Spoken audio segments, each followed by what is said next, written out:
Imagine waking up tomorrow and discover that no new phones, electric cars, missiles, or even data centers are in the process of making. Not because all the companies ran out of money or somehow they forget how to build them, but because the critical mineral ore, that is the rare earth element, has somehow disappeared. Despite their name rare earth element, they are not actually rare. They found in the reasonable quantity in the earth crust. But they are difficult to separate from the surrounding rocks and they are rarely found in the high concentration in a single place.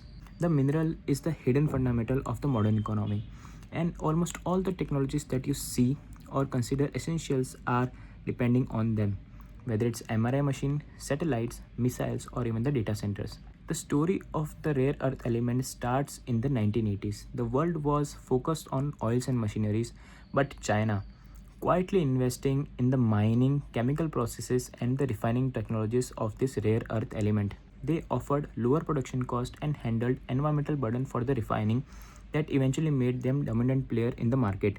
And Western companies would have to back out and they have to shut down because they could not compete. Extracting ore from the ground is one challenge, but processing it to the ultra fine material is far more complex, and China invested heavily in this part.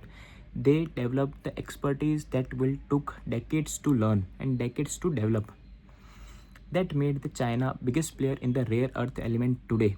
And if tomorrow China decides to squeeze or restrict the supply of the rare earth element, the big companies would simply collapse because they could not make the EVs, electronics, and the renewable technologies to and give it to the world.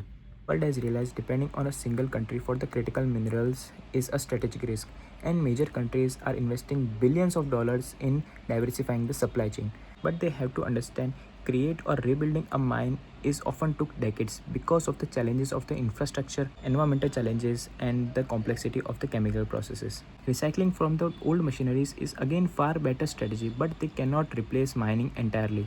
Throughout the history, cold power, industrial revolution, oil defines the 21st century, and today rare earth elements are becoming 21st century foundation. The next decade will define who controls the supply chain, and that may shape the balance of the global power of generation.